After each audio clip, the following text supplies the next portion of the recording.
Good evening, members. I would like to welcome you to the Financial Accounting Students Engagement Webinar. My name is CPA Najuko Claire, and I'll be chairing the session. But since the numbers are still low, I'm suggesting that we'll give the rest of our colleagues an additional 5 minutes to join, and then we shall start. Thank you very much.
Good to go. Yes, good evening once again. Good evening, members. I thank you for sparing this time to attend the Financial Accounting Students Webinar. As I said earlier, my name is CPA Najuko Claire, and I'll be chairing the session. This evening, we are blessed to have our presenter by the names of CPA Alfred Okwi. I'll just give a brief profile about CPA Alfred Okwi. CPA Alfred is a professional accountant, is a certified public accountant of Uganda, is also a member of SCCA, is also a member of the Institute of Internal Auditors Global, and a member of ISAC. CPA Alfred holds a master's degree in accounting and finance and a bachelor's degree in commerce, all from Makerere University, and a diploma in business studies, accounting option from Makerere University Business School. CPA Alfred has over 14 years experience in the fields of internal audit, accounting, financial management, as well as teaching at university level. Currently, he works as a senior internal auditor at the AIDS support organization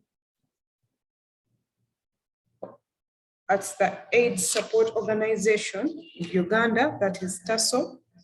Prior to joining TASO, CPA Alfred worked as an internal auditor and as an accounts manager at Olam, Tanzania, and Olam, Uganda, respectively.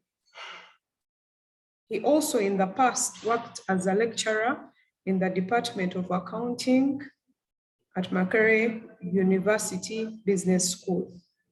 Members, join me to welcome CPA Alfred to speak to us about financial accounting.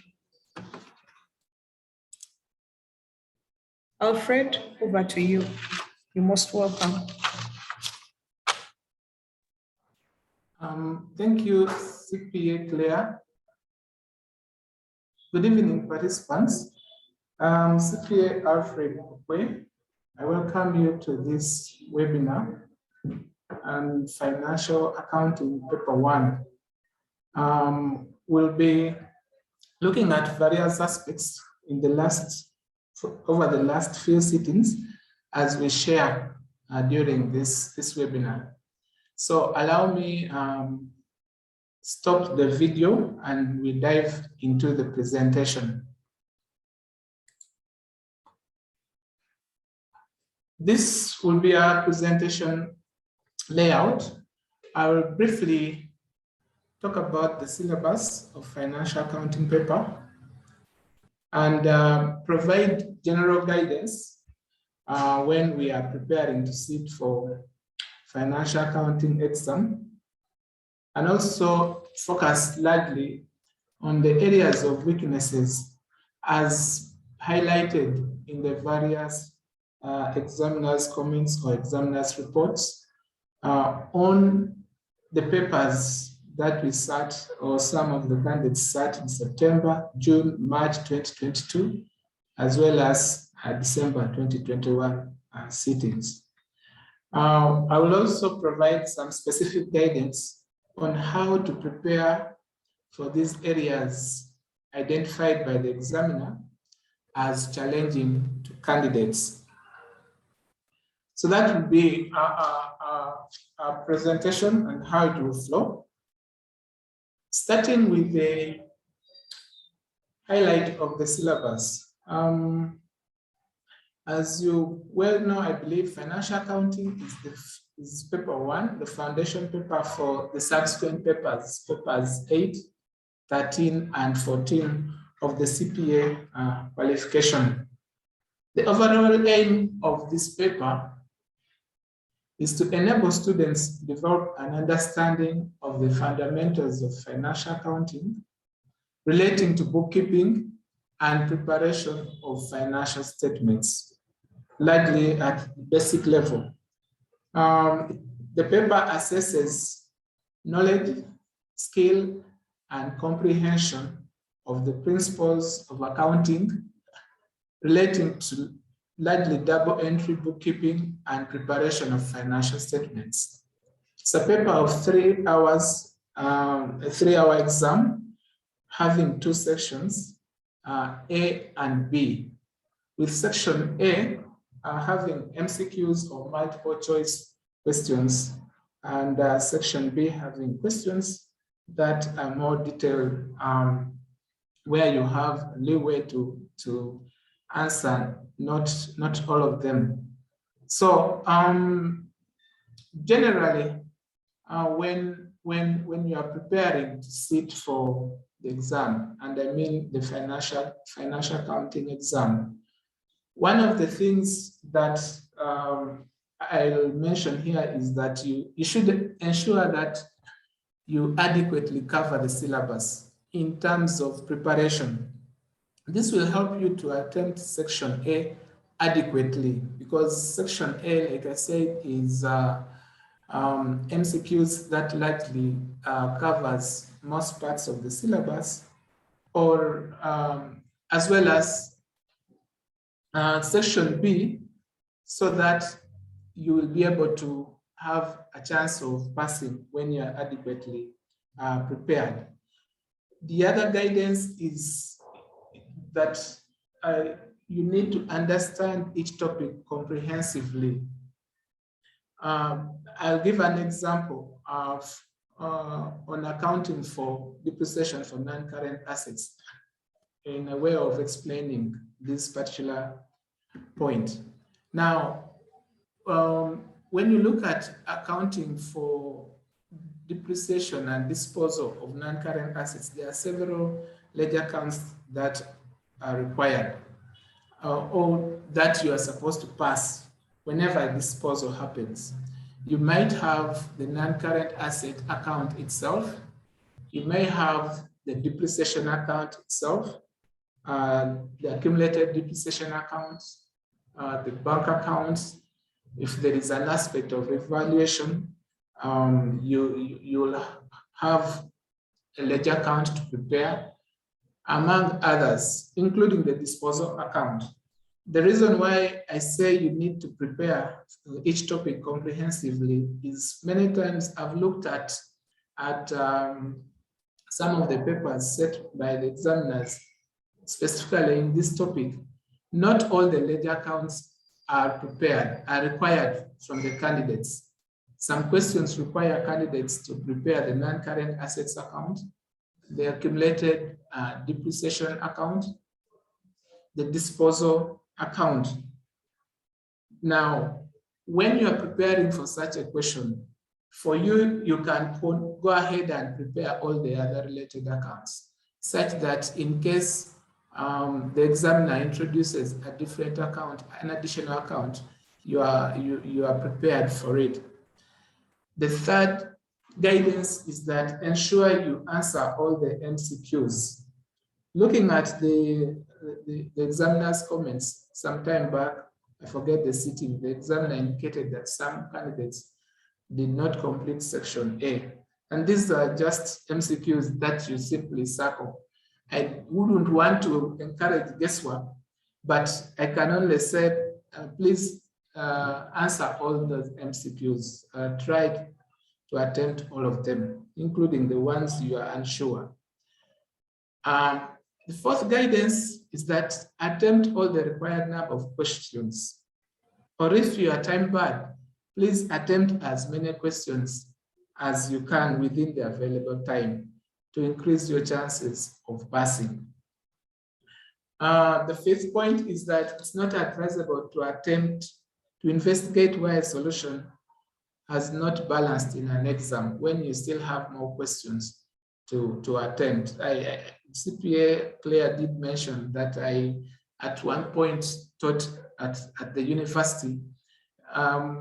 during invigilations, you see some students trying to investigate why probably he or she has not balanced the number, and yet he or she has other questions to still answer. So I would like to suggest and recommend that in case you find yourself in this situation, rather than investigate, please proceed to the next question. Continuing with the general guidance, appreciate accounting standards examinable in the financial accounting paper and how to apply them. Some of the standards examined at this level include IS1, IS2, and I think a bit of IS16. Now, knowledge of these standards and what they require will guide you to correctly answer a question that is testing the requirements of these standards.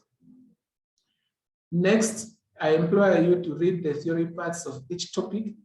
I've seen in most papers, section B particularly, sometimes the examiners begin with a theory part that would carry 3 or 4 marks or 2 marks, but also in section A, the MCQs, part of the theory questions are tested.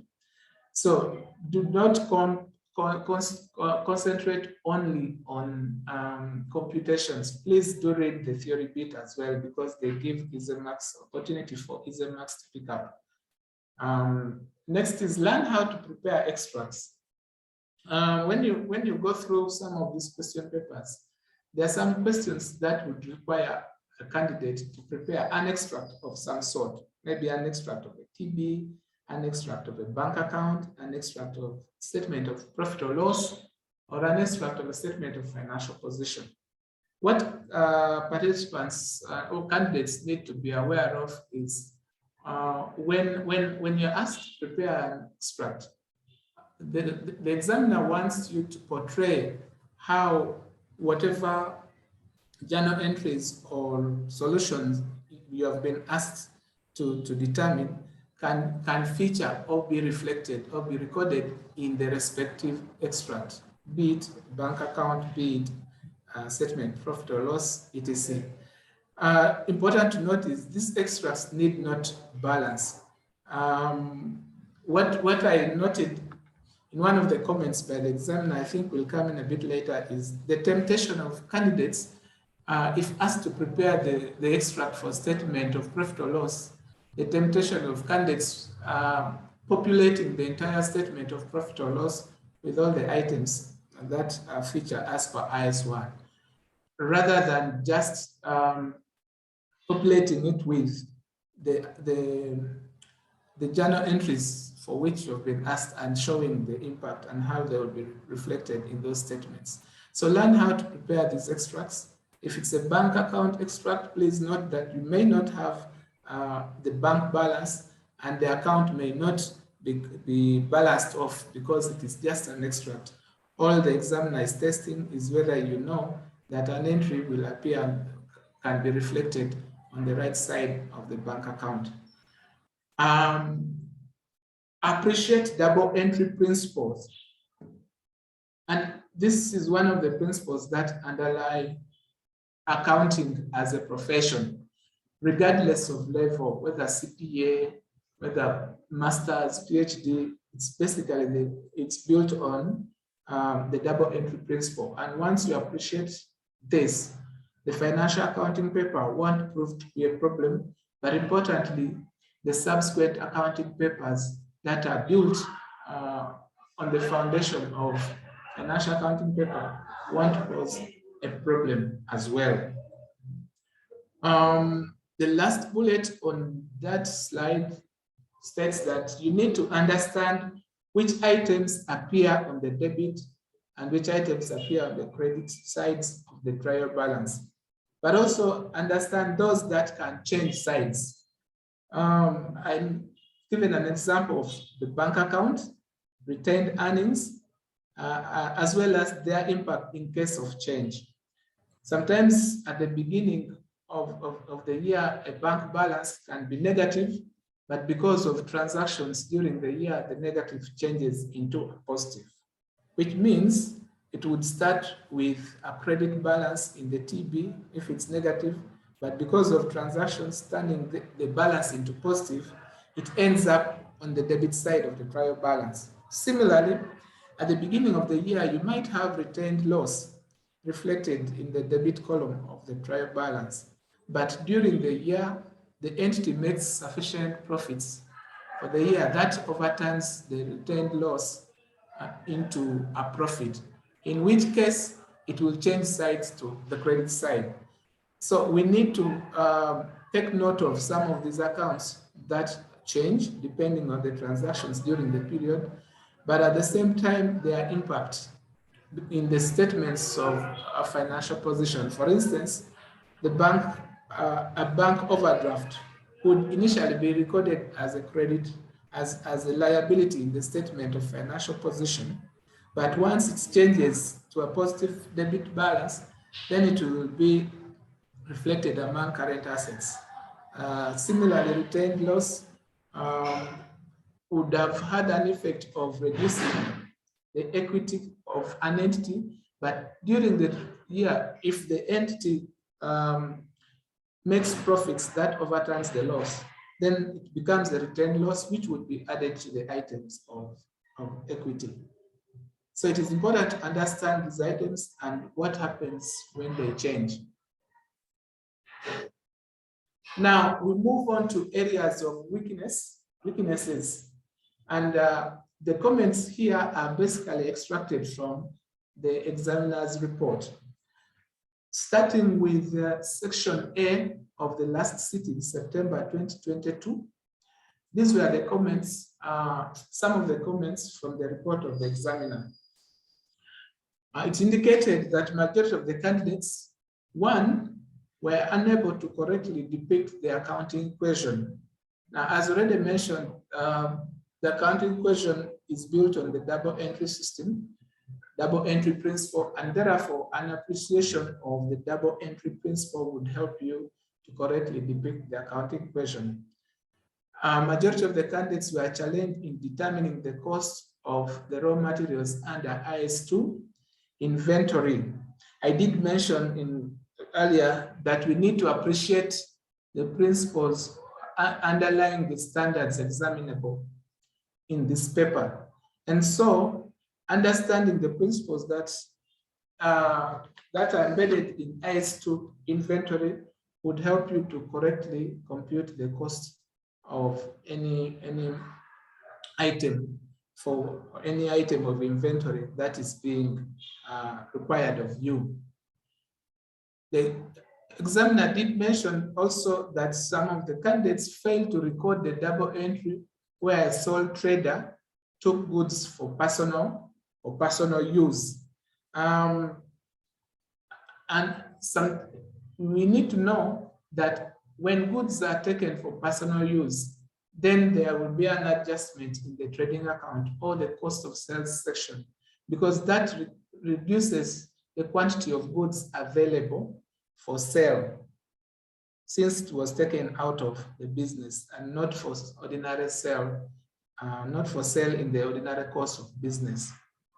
The examiner also mentioned in his report that candidates failed to identify enhancing qualitative characteristics. I did mention that we need to read the theory aspects of each topic. And if you look at the framework, the qualitative characteristics are clearly identified and highlighted, categorized into two.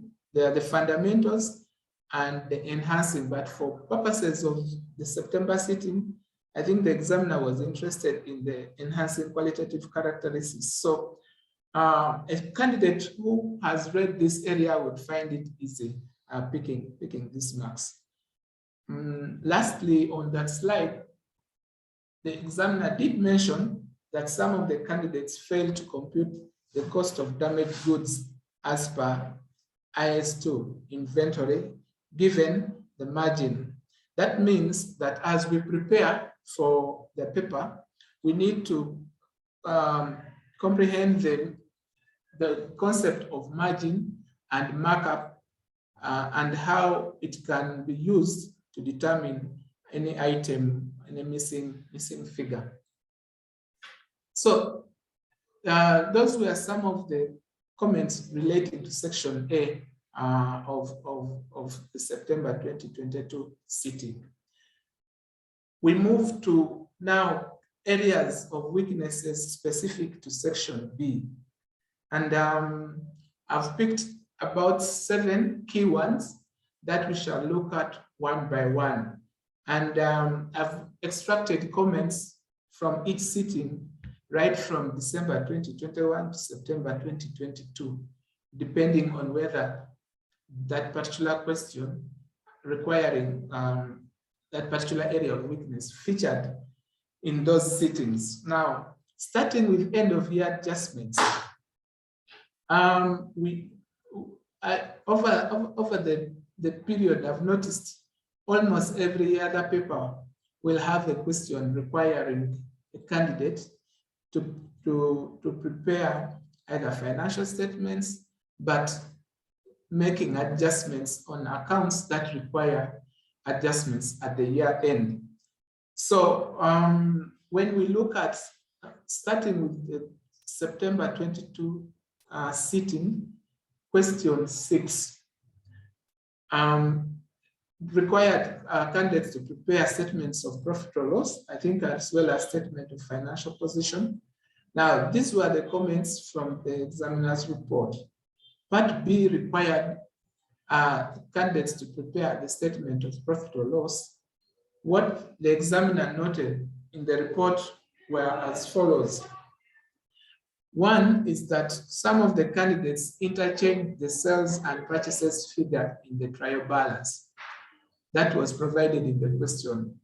Looking at the question, I noticed that in the same row, the examiner indicated purchases and sales in one row, put one figure in the debit column and another in the credit column. So in one way, it was a way of testing whether a student knows the normal balance of a sales account and the normal balance of the purchases account. So candidates that were not familiar with these normal balances for these two accounts interchanged these figures, and therefore resulting into inaccurate financial statements.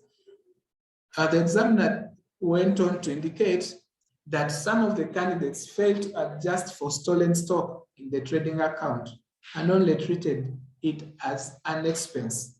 Now, just like when a sole proprietor withdraws goods for own use, when stock items are stolen, then it means that the value or the quantity of goods available for sale, which is usually reflected in the trading account or cost of sales section, would be affected. So the candidate should know that there has to be an adjustment in the cost of sales reflecting a reduction equivalent to the value of goods stolen, as well as treating this quantity or the value of stolen stock as an expense in the profit and loss section of the statement of profit or loss. So some of the candidates that wouldn't appreciate that background only reflected this as an expense, therefore losing marks in the process. Still sticking to the statement of profit or loss for the September 2022 question, some of the candidates added carried outwards to purchases, while others deducted carried outwards from sales figure. This implies that these candidates did not appreciate the meaning of carried outwards and the accounting treatment, because in most cases, it's reflected as an expense in the statement of profit or loss. The examiner also noted that some candidates treated drawings as an expense in the statement of profit or loss.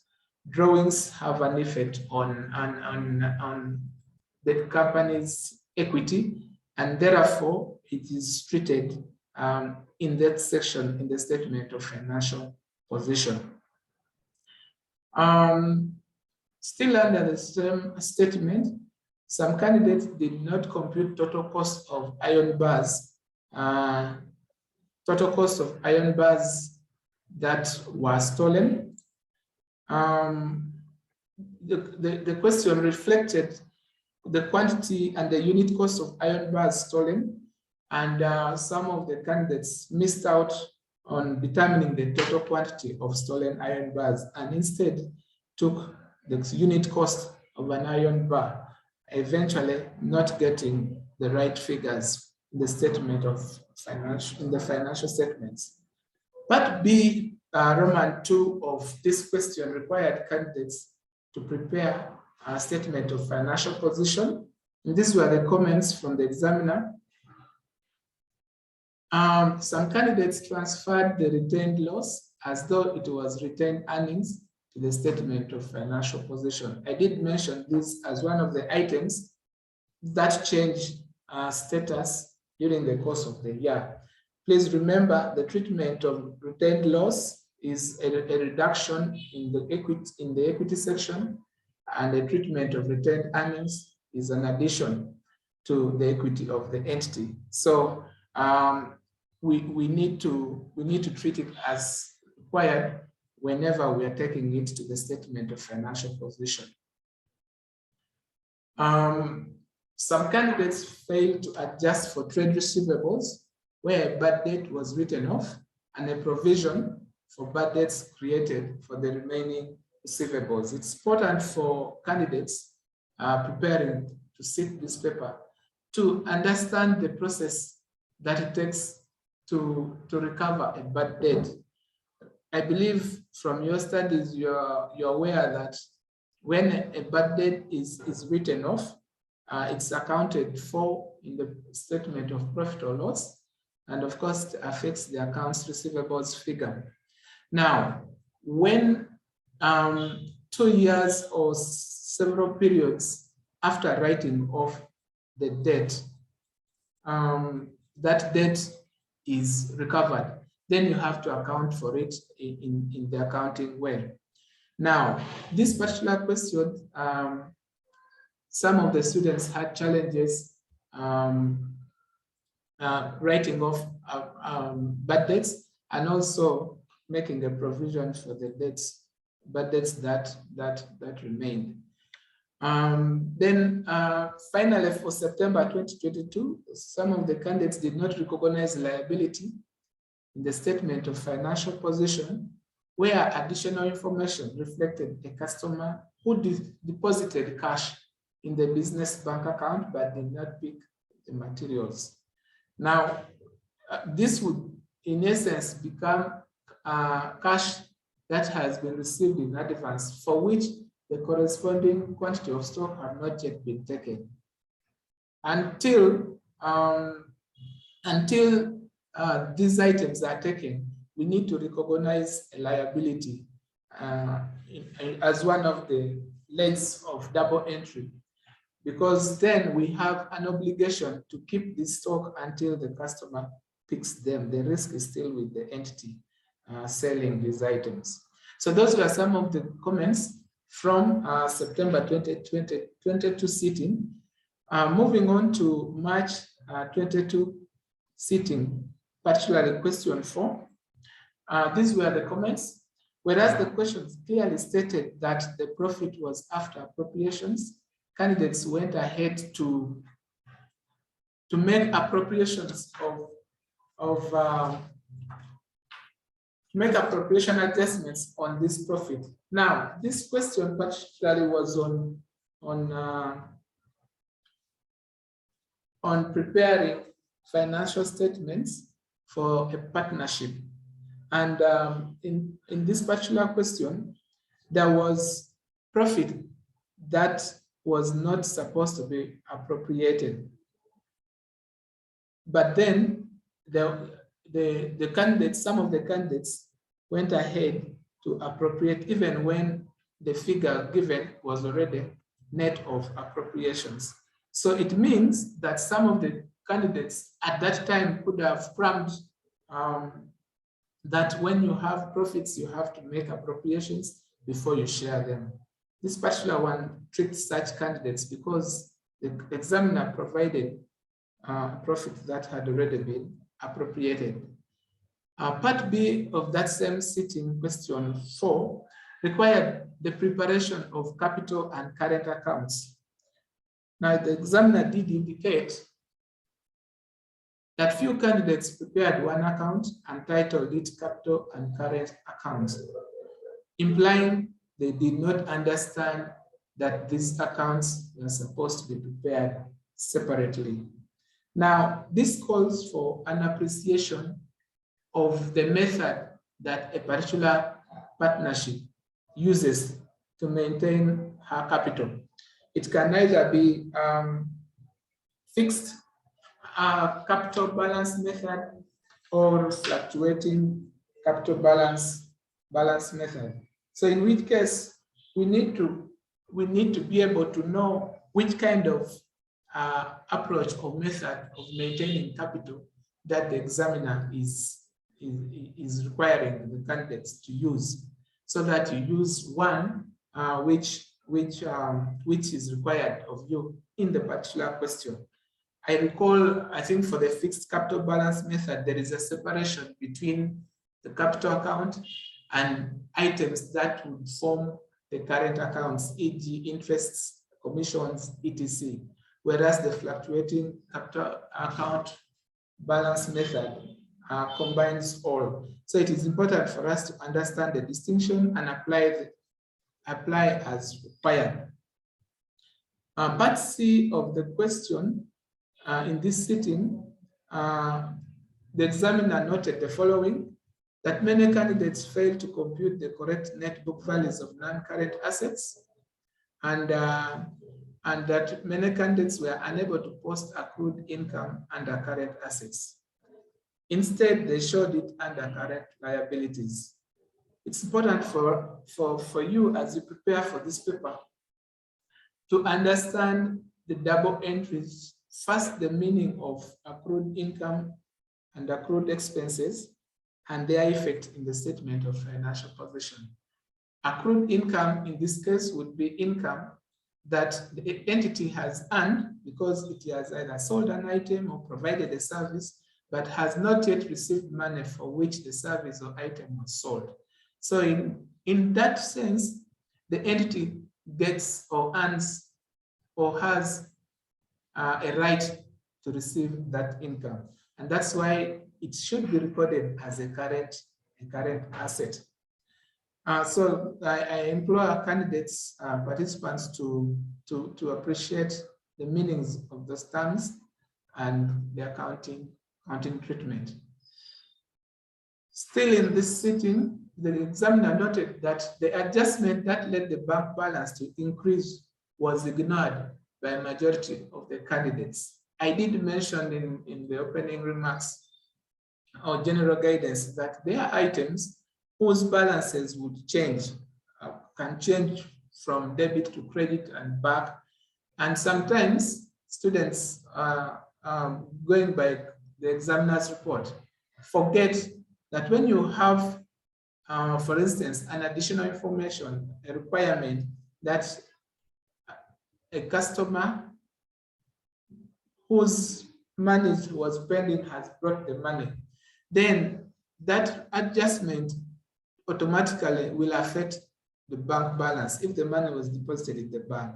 So candidates should remember that at the point of preparing statement of financial position, the bank balance should be adjusted for the money that was received during the period, not captured or reflected in the balance, in the trial balance at the time it was prepared.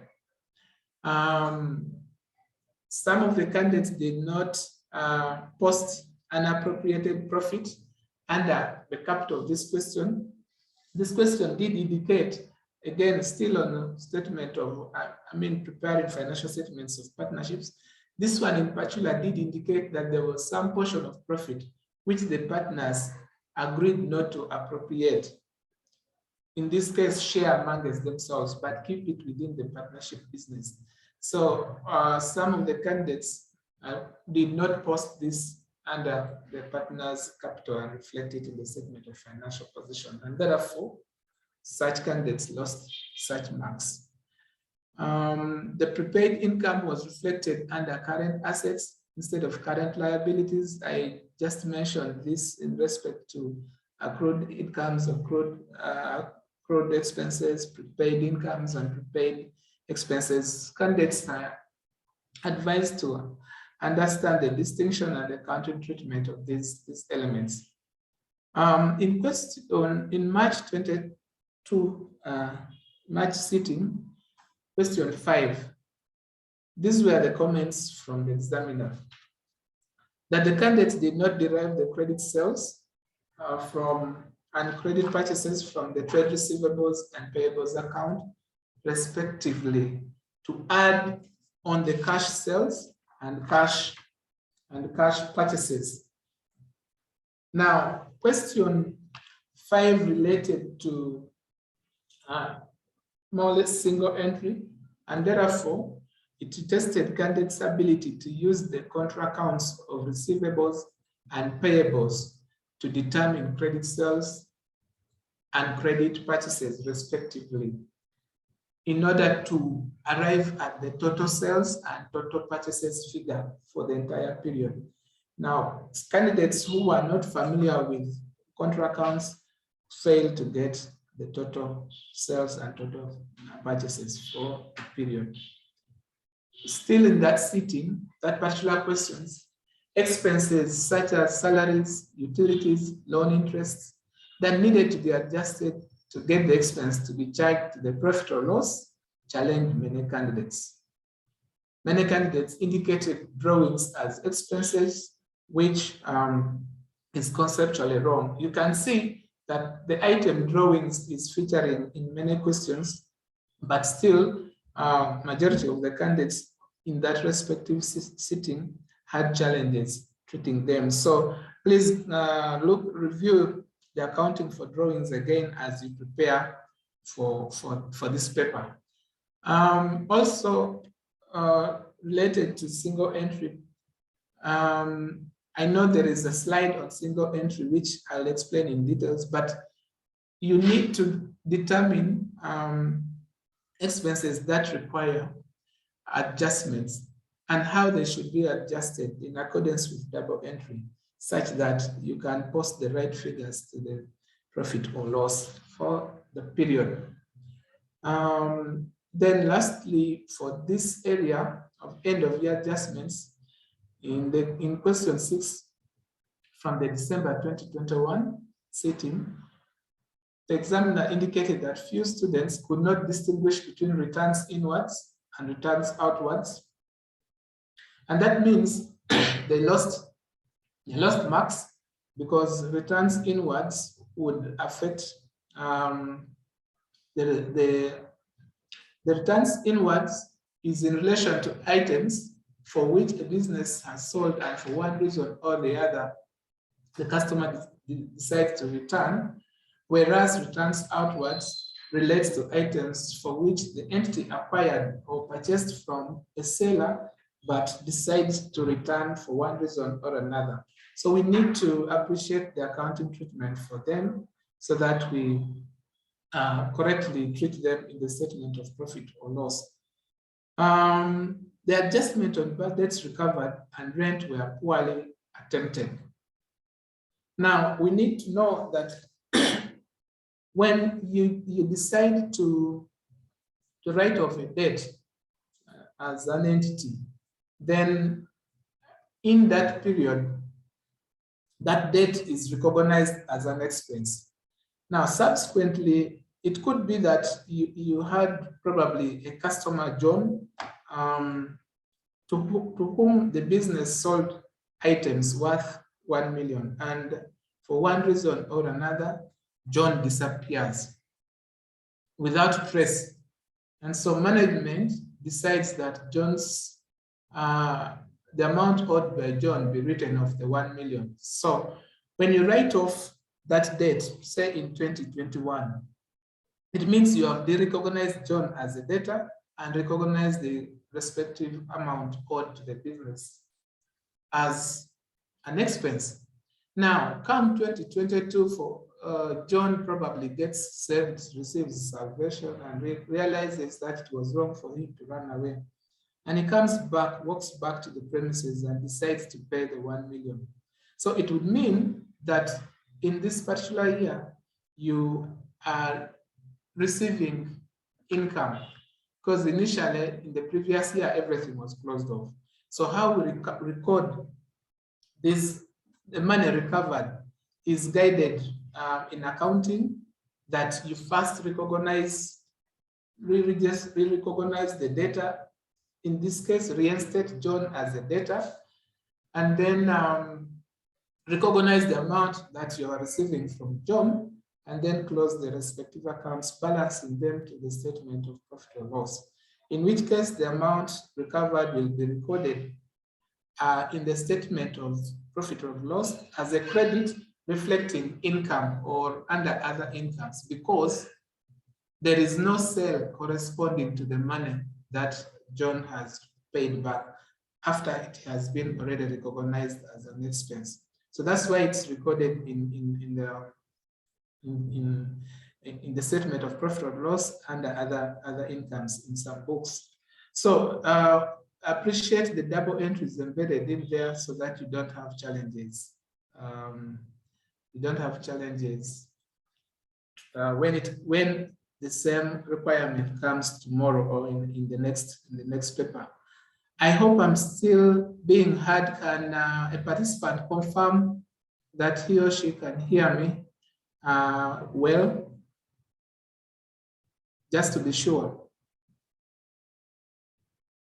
Hello? Can I get a confirmation that I'm being heard? Okay. Yes, you are. Thank you. Thank you for the confirmation. Moving on. Still in this particular question, the cash and trade receivables balances were not well computed. A number of candidates indicated to pay rent at the start of the year as an asset, yet by the end of the year, this had turned out to be a liability. This implies that candidates had crammed that every prepayment is an asset. I already talked about items as accounts that easily change sides. So take note of this.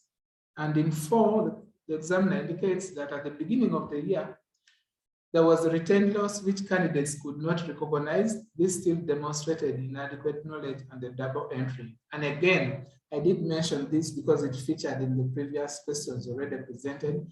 Let us note in the questions we are practicing whether there's a retained loss, and subsequently appreciate its treatment. Majority of the candidates reflected the bank balance as an asset, yet it appeared on the credit side of the trial balance. So you can see that the examiner is trying to test candidates on some of these accounts that change status during the period, whether they can apply the adjustments and arrive at the correct balance. In June 2022 sitting on non-profit organizations, majority of candidates failed to determine how much of the expenses were paid during the year. Again, I did mention that we need to understand which kind of expenses require adjustments, and this is determined by the question. I'll talk about this slightly later in the presentation. Okay, still on non-profit, during the year, subscriptions were received relating to the previous and next financial years. Candidates did not know how to treat this in the receipts and payments accounts.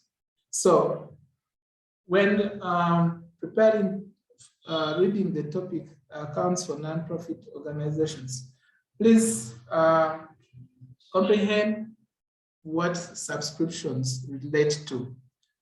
The fact that some subscriptions can accrue and that some subscriptions can be received in advance.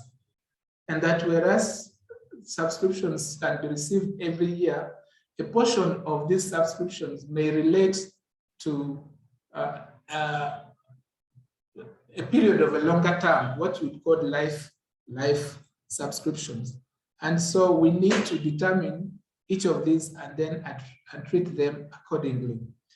Majority ignored the life subscription in the receipts and payments account. The receipts and payments account is more of a cash book for the entities that are not for profit, and therefore incomes will be debited, expenses or outflows will be credited in this account. And so for this particular sitting, some candidates ignored the life subscription and therefore affected the results in their statement of their statements of profit or loss, as well as financial position. And then statement of income and expenditure, as well as statement of financial position. Sorry. In Roman 4, candidates failed to spread the life subscription income across the years. Like I said, life subscription relates to a longer term, maybe 10 years or even for life until probably the member passes on. But for purposes of this paper and for purposes of testing spreading of life subscription over years, I noted that the examiner gives a definite period for which the life subscription relates. And the requirement is to spread the life subscription received over that definite period given in the question, what accounting would call amortizing in this case. And so look out for the period, look out for the figure for life subscription and spread it as per question over the years defined in the question. In 5, candidates could not identify which subscriptions to post as income in the income and expenditure statement. Again, I did mention the appreciation of subscriptions in totality. You will find that you might receive some subscriptions in advance. You might receive subscriptions that relate to previous years, those that are accrued. You might receive subscriptions. The entity might receive subscriptions during the year, and all these receipts are happening in one period. Now, it is important to know the ledger account for these subscriptions and how each of these is treated, such that in case the balancing figure is the income that you are supposed to take to the income and expenditure account, then you can determine it appropriately. Still, please remember we are still on area of weakness number 1, and that is end of year adjustments. You notice it's a bit long because almost every other question requires an adjustment of some sort. And because of the fact that it appears almost in every other sitting, I've attempted to capture almost the examiner's comments, though not 100%, but ones that are significant. Now, in this Roman 6, candidates are used to adjusting expenses in order to determine the expense for the period. However, this question provided the expense for the period, and candidates were expected to determine the amount paid to post to the receipts and payments account. So usually I encourage candidates to practice the question such that to read the topic such that regardless of the angle of approach by the examiner, you can see the direction and then answer the question in the perspective for which it's said. Now, the candidates who lost marks in this case are those that probably were used to a pattern of the way the question is set, and they know that expenses must be adjusted to determine the exact amount to take to the profit or loss. This time it was more of a reversal, and therefore those candidates who did not practice comprehensively lost marks here. Lastly, on this slide, majority of the candidates were unable to notice that expenses to be included, e.g. office salaries, utilities, and stationery, in the income and expenditure never required any adjustment. Okay, so those who went ahead and adjusted because they believe that every other question requires adjustments, therefore determine the wrong deficit or surplus for the period. So those were some of the comments raised in the examiner's report over the 4 sittings. And now I just want to summarize this particular bit of end of year adjustments with some few guidance, specific guidance for the candidates preparing for this paper. One is understand how to compute figures that require adjustments. You've seen that the examiner can set a question requiring you to adjust the figures to post to the profit or loss, but can also set a figure, a question requiring you to work backwards. So once you appreciate this, you will not face any challenges. 2, read the additional information carefully in the question to get clues on which accounts will require adjustments. You will have a trial balance with items, accounts descriptions in them, but the additional information will give you clues on which accounts that have been affected and require adjustments, such that you don't waste time preparing accounts that don't actually require adjustments. 3, understand and be able to apply double entry principles on accounts that require adjustments. For instance, accruals, prepayments, bad debts recovered, etc. 4, comprehend the effects of these adjustments, the effects these adjustments have on the figures in the trial balance, in the statement of profit or loss, and in the statement of financial position. If an adjustment indicates that an invoice was paid but had not been included, in the cash had not yet been recognized, then you will know that probably the bank balance will be affected, but also the receivables balance will be affected because the debtor is paying. And so you know that the effect will go to the statement of financial position. So it is important to know the effects of these adjustments. Lastly, on this page is understand how to treat ordinary and life subscriptions. I did explain this.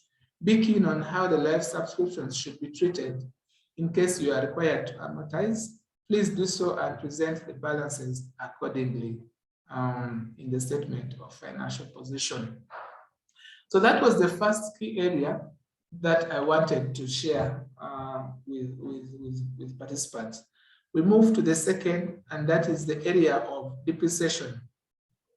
When you look at the reports from the examiner for most of the sittings, you'll note that depreciation has not been performed well in almost every other sitting. Now, the last 4 sittings, you can see that a question on depreciation and disposal came in September 22, came in March, and came in December as standalone. And most of the questions require candidates to prepare combined accounts. For instance, if the question features 2 or 3 non-current assets, in most cases, a combined non-current account would require that the student reflects all the assets in one account. This is for purposes of simplicity, I believe, and also making sure that probably the examiner wants you to be able to answer the question within the required time. So note that in most cases, these accounts are combined. So you have non-current assets account for all the non-current assets required. You have accumulated depreciation account to record accumulated depreciation of all the non-current assets. You will have a disposal account reflecting all the assets, non-current assets disposed of during the period for which the question relates. So just as we did for end of year adjustments, we shall move on to specifically look at comments relating to questions for each sitting. Beginning with September 2022, question 3, the examiner, and you can see I've highlighted in red that the examiner mentioned that this was worst done question in the exam. Now, I just want to make a comment here. The aspect of depreciation is one area that we shall all be, we are all expected to deal with in our respective positions for those of us who will get employed, for instance, even those who are doing their own business, because you hardly find any entity without non-current assets. Of course, there are now aspects of online businesses, which I do appreciate the nature of operations, but in most cases, entities have assets. I'll give you an example. The CPA Claire did mention I work with TASO, and TASO has centers of excellence. Some of you could have heard about TASO Mbale, TASO Tororo, TASO Konjiri. Those are centers, and in each of those centers, we have non-current assets. There are vehicles, there are motorcycles, there are computers, etc. So the accountants in those centers are expected to handle aspects of depreciation. And then at HQ, we have an accountant to consolidate, to have one fixed asset register for the entire organization. Now, that means that, and also there are thresholds of disposals. For instance, in our centers, the board can decide to give a threshold that these items should be disposed of by the center, say TASOS ROTI. That would mean that the accountant at that center is expected to account for the depreciation of those items, but also depreciation of items that are being disposed of. I'm only trying to bring you this, the nature of the way we work, to show you that, to show you how important depreciation is, and request you to understand accounting for depreciation in respect of non-current assets, but depreciations in general. So specific to September 2022, question 3, these were the examiner's comments. That some candidates only considered the invoice value of the motor vehicle and ignored additional costs, like the cost of obtaining the logbook, etc. So it is important to note the requirements under IS 16 in this case.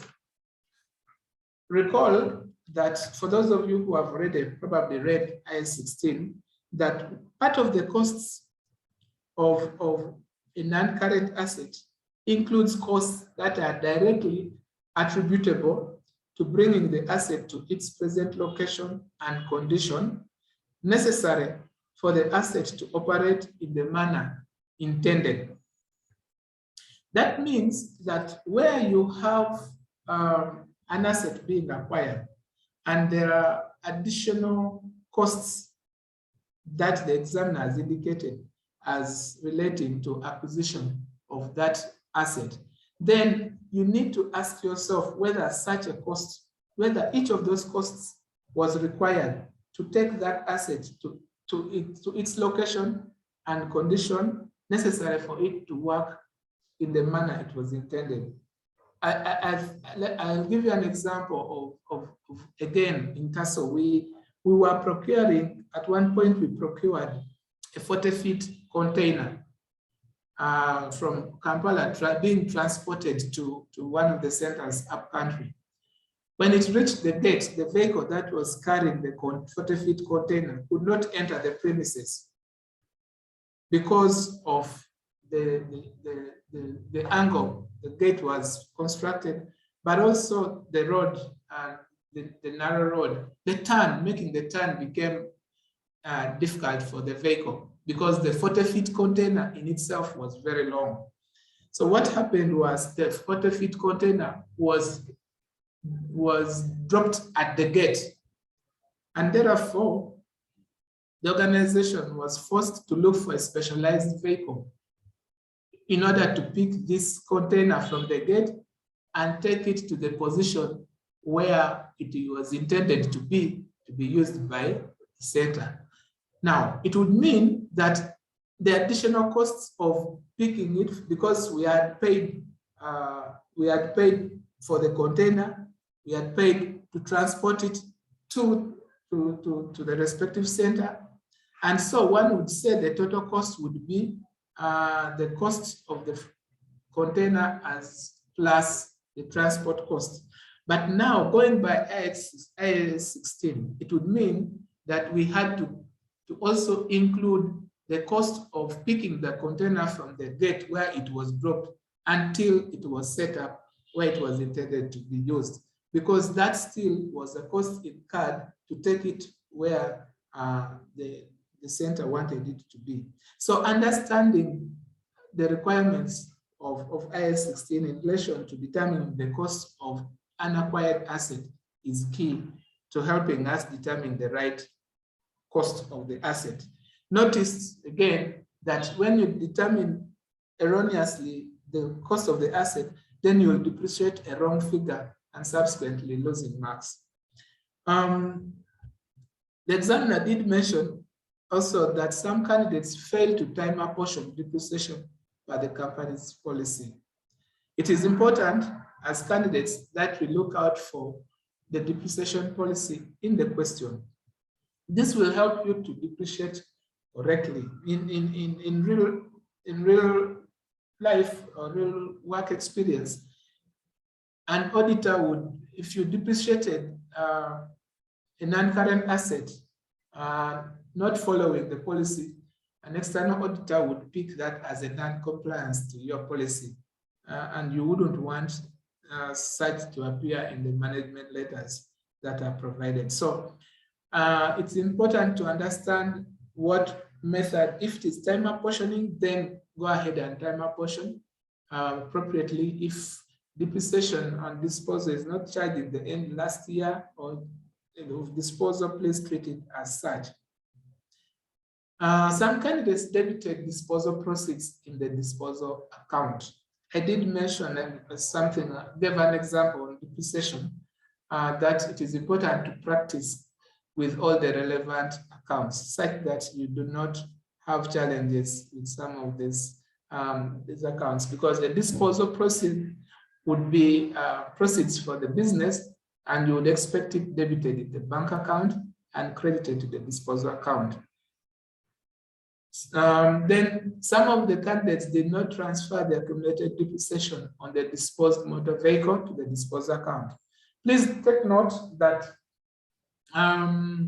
that once management has decided that this vehicle is going to be disposed of, then that vehicle will be deregistered from the fixed asset register or from the ledgers, from the general ledger. Deregistering means you are removing it from your books, but this has to be done at cost. So the entire cost of the asset is removed and transferred to the disposal account. Relatedly, its accumulated depreciation from the time of acquisition to the date of disposal or to the date it's deregistered must also be removed from the accumulated depreciation to the disposal account. So in a way, the disposal account will have the cost of the asset debited, it will have the total accumulated depreciation credited, and at that point, the balancing figure would be probably, when you include the disposal, a gain or loss on disposal. So not the treatment as such. In December 2021, question 5, the examiner mentioned that majority of the candidates were unable to appropriately explain capital and revenue expenditures. So let's know the distinction between these two. Let's know that capital expenditures are capitalized, as i.e. they form part of the cost of the asset, because they meet the definition as per IS 16, whereas revenue expenditures are expenditures that are reflected in the profit or loss and not capitalized. So capital expenditures in which case would be depreciated and revenue expenditures won't be. So we need to go back and read these concepts so that we appreciate it. Still continuing with this question, for part B, candidates were unable to compute the cost of trucks as they included revenue expenditures such as insurance, in addition to not ably presenting systematically. I did explain this.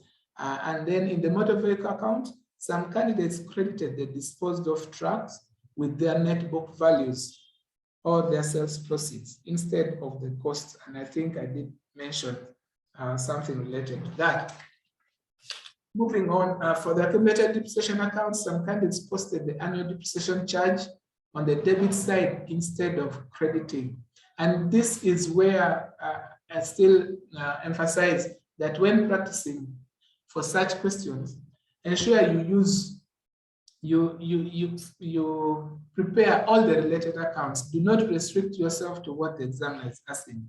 Because when you find a candidate who has prepared a depreciation account, as well as an accumulated depreciation account, the person will know that whereas you debit depreciation expense in the depreciation account, the other leg would be credited in the accumulated depreciation account. So that when the examiner requires only the accumulated depreciation account, you will always know on which side these expenses or the accumulated depreciation figure will be posted. For March 2022, the examiner indicated that only 31.4% scored above average. So you can see that still it's an area that is not performed fairly well, and yet in every other day life, you'll be meeting concepts of depreciation. Okay. Some few candidates could not determine the cost of the traded-in assets. Majority of the candidates were not able to arrange the transactions in the corresponding years. I'll talk about this. But the concept of trading assets is now becoming more common.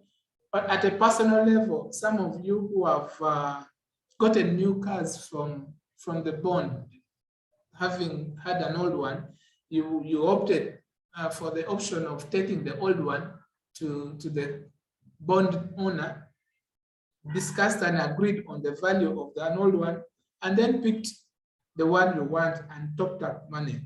Okay, so that to the bond owner is more of a trading asset, a traded-in asset. So we need to know how this is accounted for. How much would be the cost of the traded-in asset? The trade cost would be the value of the old asset given out as agreed between the two parties, plus the money that has been topped up to pay for the difference in value, the difference between the total value of the new asset and the value of the old asset.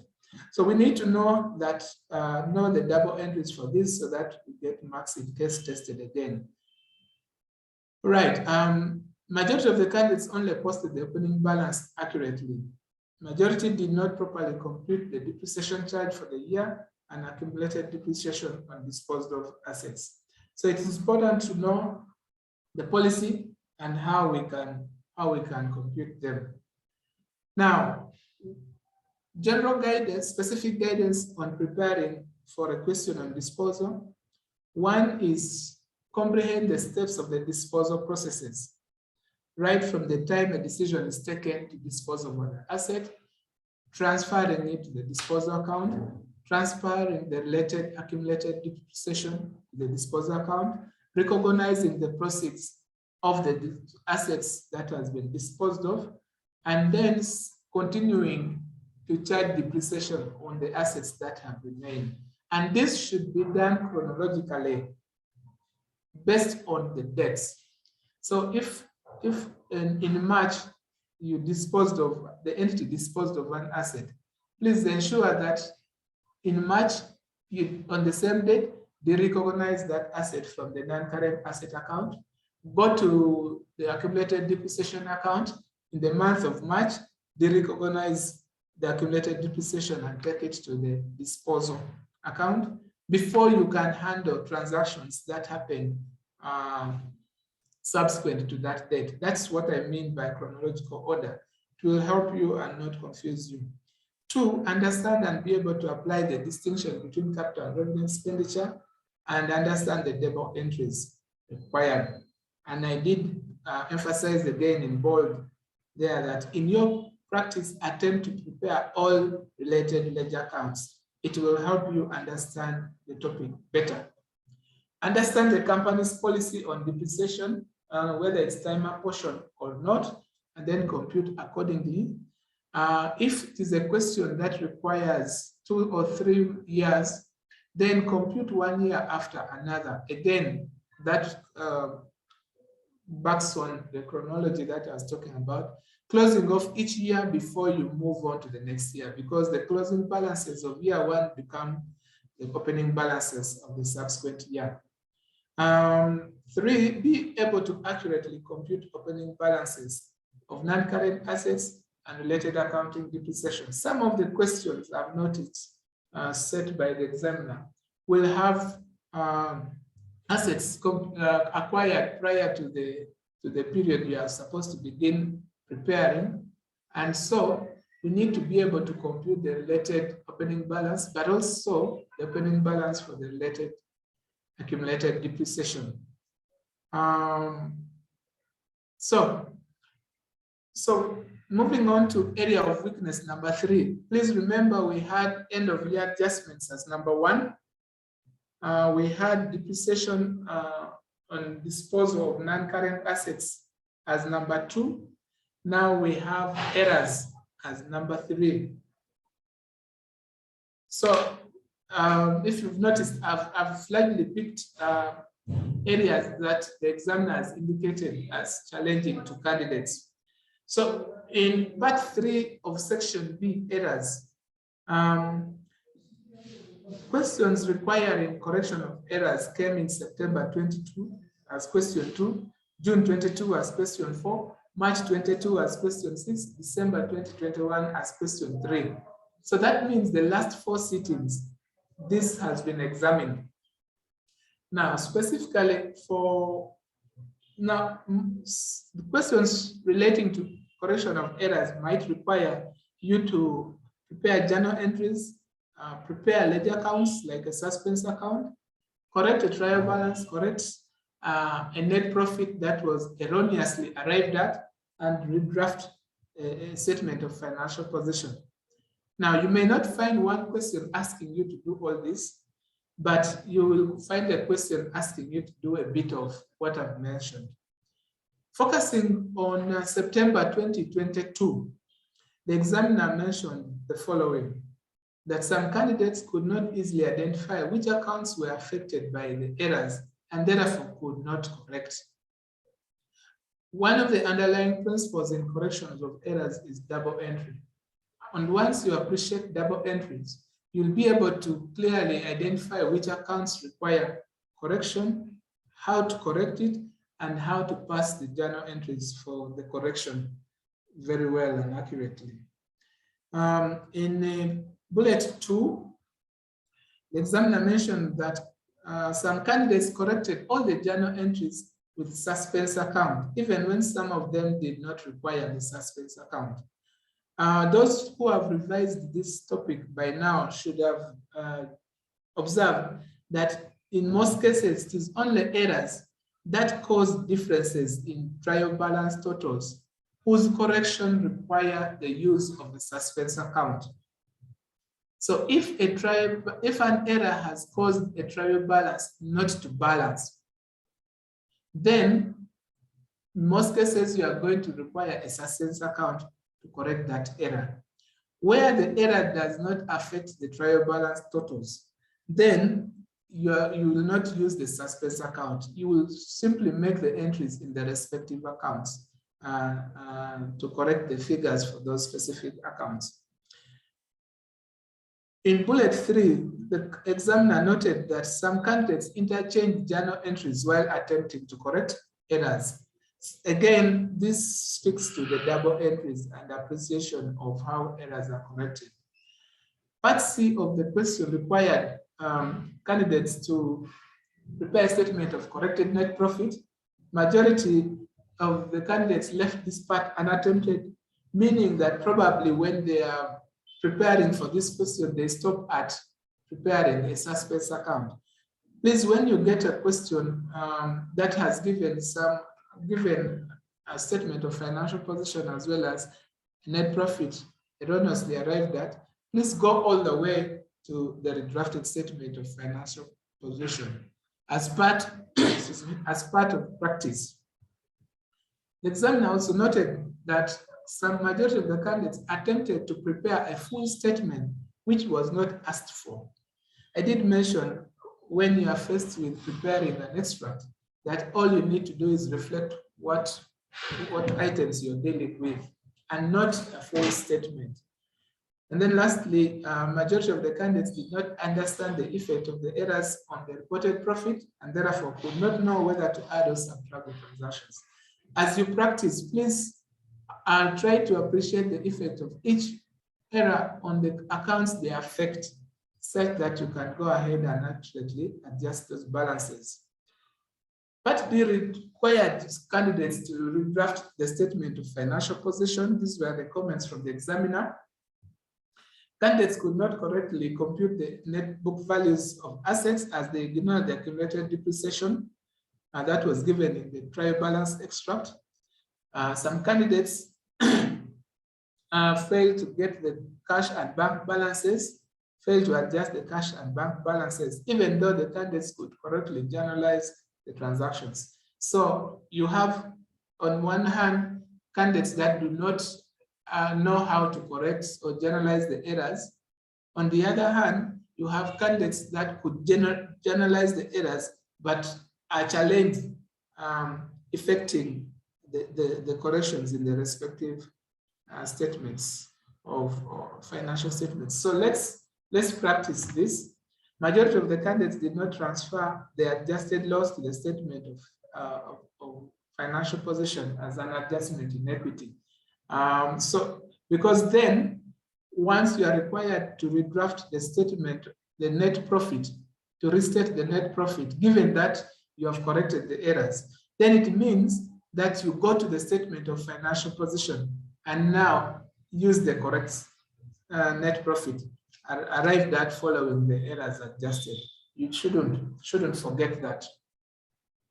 In June 2022, sitting question 4, the examiner indicated that candidates are advised to appreciate errors that require adjustments in more than 2 accounts.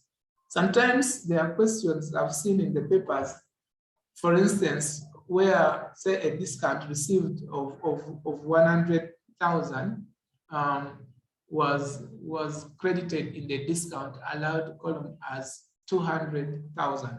So you'll have the discount received account affected, you'll have the discount allowed account affected, but because there is also an error in the figures, instead of 100,000, it is 200,000, then you have a suspense account involved.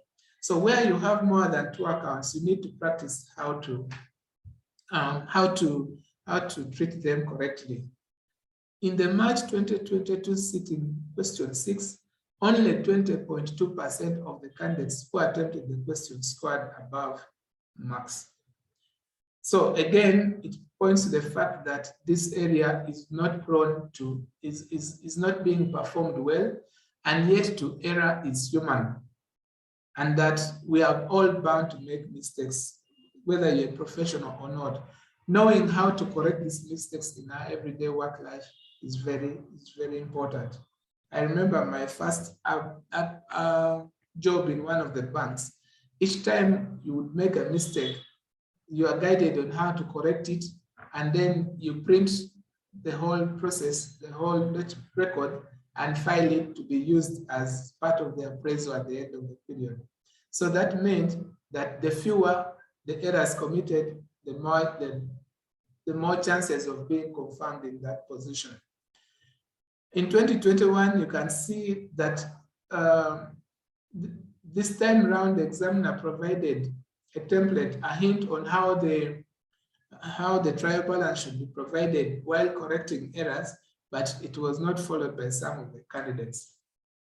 And then secondly, none of the candidates adjusted the gross profit and suspense account figures. So let's comprehensively read this area of errors and understand, knowing very well that each and every other day we are bound to make mistakes and we need to know how to correct them in the accounting way.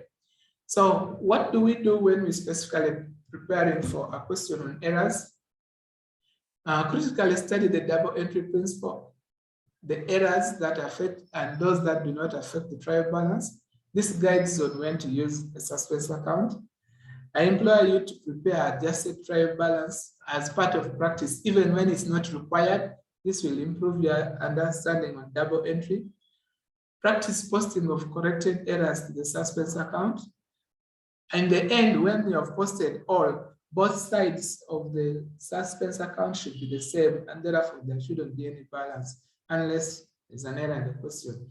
Understand how corrected figures will affect the figures already reported in the financial statements. Part 4, we are almost coming to the end of the presentation. Part 4 is relating to accounting for inventory. I did again mention something around IS2 earlier on. Now, for this particular question, the examiner mentioned that this required candidates to list 4 elements needed for valuation of cost, determine the value of inventory and gross profit based on FIFO and weighted averages, but only 27.8% of the candidates that attempted scored above the pass mark. Candidates did not understand the requirement under Part C, and thus did not apply the principles of IS2 in determining the value of inventory. And for candidates, for Part D, candidates prepared tables showing purchases and closing stock using FIFO and weighted average methods, but majority did not use the information to compute the gross profit. So as you practice in this area, again, whether the question has asked for gross profit or not, as part of practice, please go ahead and prepare and determine, because in the exam, if the question comes, it will not be new to you. So I'm saying, in order to prepare for IS2, a question on IS2, appreciate costs which make up inventory and those that don't. Understand and be able to apply the principles under IS2 and practice determination of gross profit using the different acceptable methods. But don't forget to read the disclosure requirements, because I think in the past, some of these have been examined. Single entry, this came as question 4. And most of the items on single entry, we already talked about end of year adjustments, because this is largely adjustments and the principles are the same. So in the examiner's comments, in order to determine the purchases for the period, candidates were expected to prepare trade payables control account. Majority were able to post the opening and closing balances, but we are not able to adjust for cash payments during the year from weekly payments. Please, as you meet questions relating to single entry, notice the period for which a particular receipt or payment relates. In case it is weekly and you are preparing annual accounts, you need to convert it to an annual sum. In case it is monthly and you're preparing annual accounts, you need to be able to convert it so that you get correct figures. Weekly cash expenses paid from cash sales provided the question were not used by candidates to determine total cash sales. I just made a comment on this. And the bit of control accounts is again coming up here. So this implies that candidates have claimed that a trade receivables account can only be used to determine credit sales. For the utilities account, majority posted only the opening and closing balances. Cash and bank payments for utilities were ignored. Again, I did explain this, that we need to know how these expenses should be adjusted for us to get the figure that the examiner wants us to determine. In preparing for a question on single entry, do not forget to appreciate double entry principles. It's the foundation. Understand concepts of markup and margin. I've observed that sometimes the examiner can use the concept of margin and markup for you to determine missing figures, or can use the concept of contra accounts for you to determine missing figures, or a combination. So being familiar with both markup and margin and contra accounts gives you an edge and less challenges while tackling these questions. Appreciate how to prepare contra accounts. This I have already emphasized. There was a question on cash flows in June, preparing of cash flow statements in June 22 sitting, question 3. These were the comments. Again, it challenged most of the students. Part A, that required an explanation as to why a firm may be profitable but experience negative cash flows, was poorly attempted by the majority of the candidates. Explanations such as poor management, poor bookkeeping, fraud, and corruption were common, indicating that candidates do not appreciate the difference between liquidity and profitability. We need to know this difference, because when a company makes a net profit of say 20 million in its first year, it doesn't necessarily mean that it has 20 million shillings as cash. So it is possible that the liquidity position may be different from the profitability position. Part B required candidates to prepare a statement of cash flows. This section was poorly attempted. Very few could identify the respective transactions under each category. And then relating to operating activities, candidates never treated the gain on disposal and interest on bonds appropriately as required. So we need to be familiar with the items in the statement of cash flows, the categorization of cash flows, be it operating, investing, financing, and be able to reflect the items in the correct categorization of cash flows. Adjusting for changes in working capital challenged many candidates. Some candidates did not derive the tax and interest paid, that lost marks. This is more of, again, an adjustment that is required. And then relating to investing activities, candidates ignored the working to determine the non-current assets acquired during the period.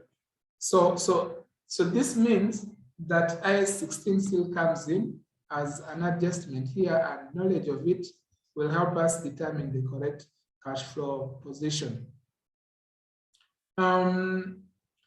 So in order for us to prepare to tackle questions on IS 7, I did mention here a few areas to guide, that understand the categories of cash flows as well as the format, and the methods, because the standard provides for 2 methods, direct and indirect. You never know which one the examiner would require you to prepare. So familiarizing yourself with both methods would be important for you. Appreciate the net cash flow items, because these are the ones that cause differences between profitability and liquidity. And remember to prepare the relevant ledger accounts to determine the sum of the items of cash flows, e.g. profit for the year, taxes, interest, etc. There's a question on non-profit as an area. There were comments on non-profit as an area of weakness, which again I did explain on the large part when we were looking at end of year adjustments. But just to run through the comments for the examiner, that candidates could not differentiate restaurants expenses from other expenses.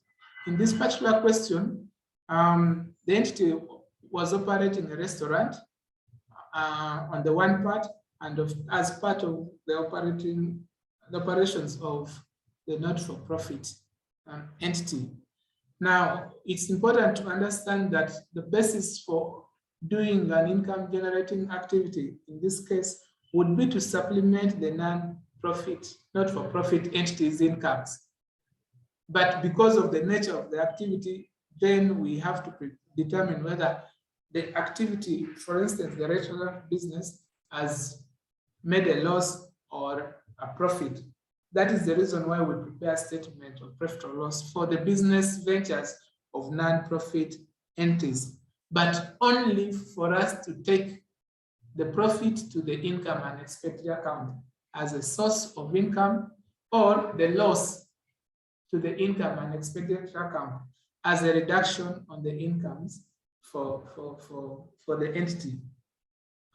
So we need to know which expenses are for the restaurant specifically, and which ones are shared between the restaurant and the not-for-profit arm of the organization, so that we can correctly apportion. In Part C, in the statement of income and expenditure, there were candidates who used the T format when it is now long disbanded, I could say. These days it's more of a vertical format, or as guided in IS1. Majority of the candidates interchanged opening balances for closing and ordinary subscriptions. I already emphasized this. And the net loss from the restaurant's trading account was not transferred to the income and expenditure account. I did mention that it should be transferred. As we wind up, there was a question on preparation of a cash book, I think in September 2022. These were the comments that majority of the candidates did not know that the question required a 3-column cash book. And so candidates prepared a 2-column cash book. Majority of the candidates that prepared a 3-column cash book interchanged the discounts received and discounts allowed in the cash book. We know that for a 3-column cash book, we introduced columns for discounts, discount allowed, I think, on the debit side, and discount received on the credit side. But some candidates interchanged this. Some candidates prepared ledger accounts for cash and burn instead of a 3-column cash book, and then others got challenged by the treatment of discount received and discount allowed, including trade discounts.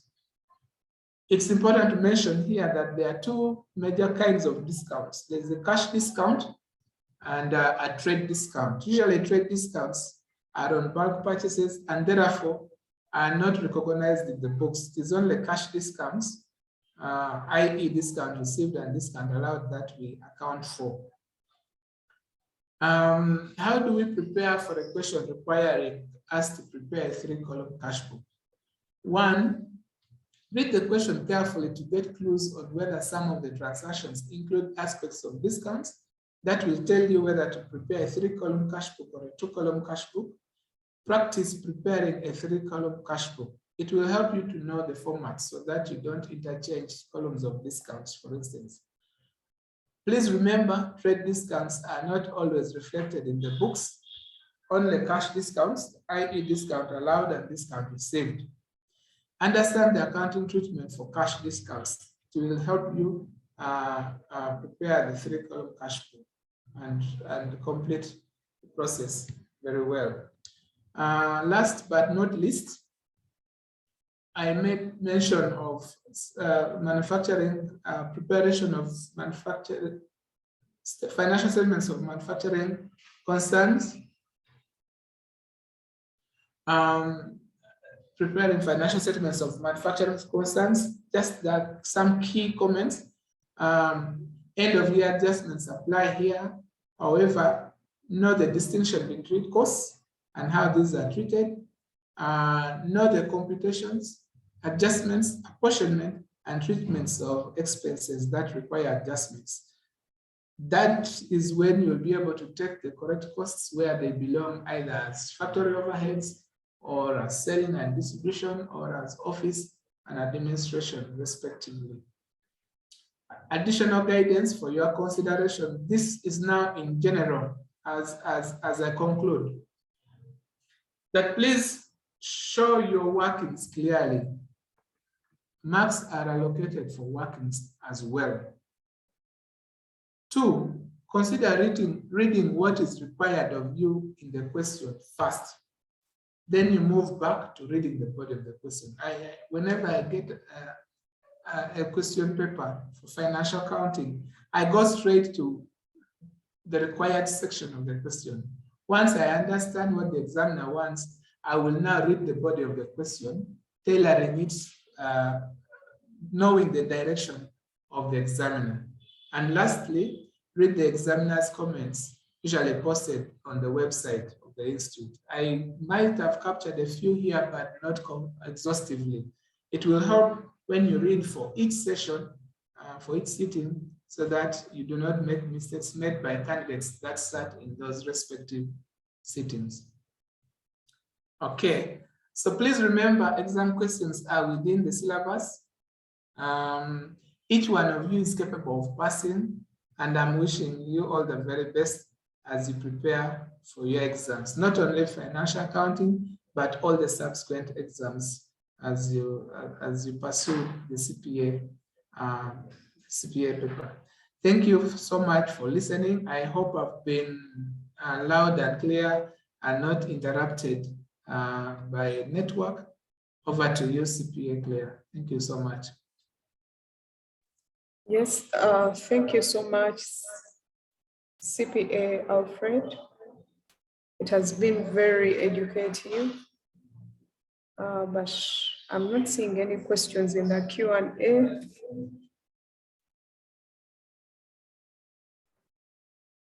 Members, do you have questions? If you have questions or comments for us, you can post them in the Q&A.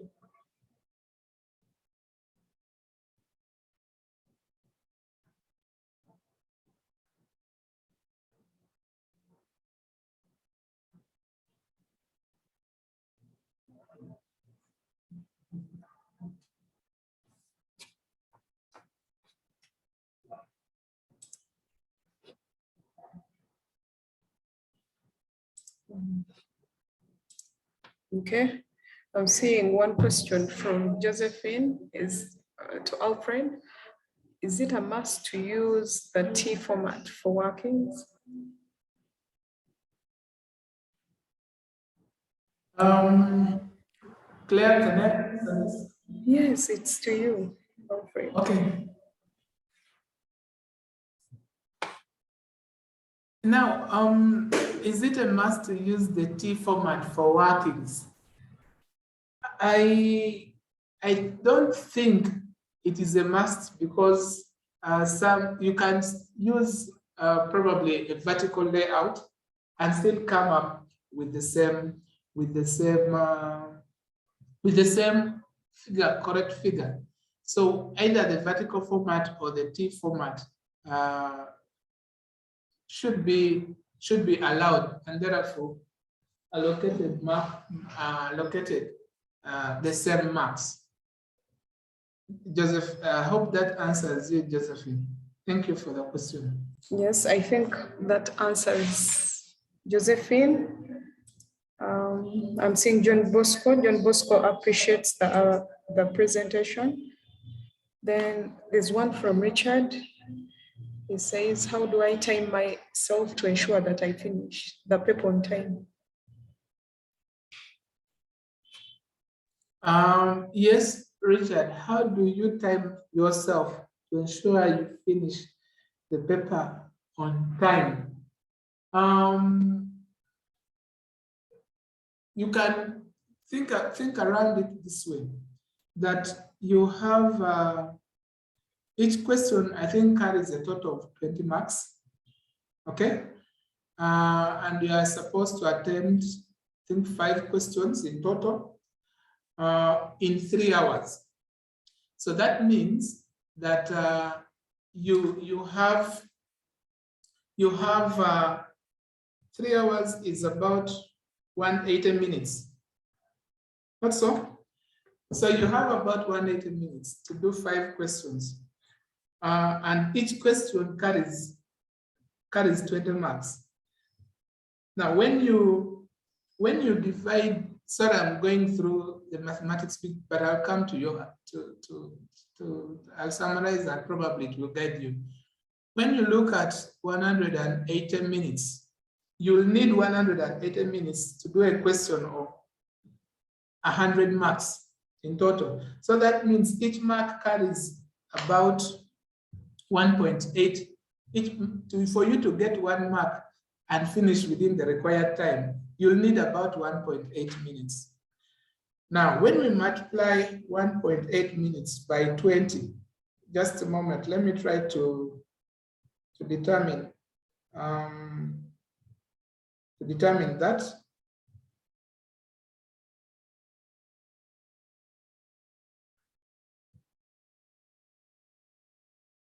So when you multiply 1.8 minutes per mark times 20 marks, you'll get about 36 minutes, meaning that you will need about 36 minutes for you to complete one question. Now, once you have that standard, then you can now look at section A, for instance. Section A is likely MCQs, but there are 20 marks, meaning you require 36 minutes. So if, because of its nature, there are questions that are straightforward that you may not think so much, and you'll answer it within the shortest time possible, and try to save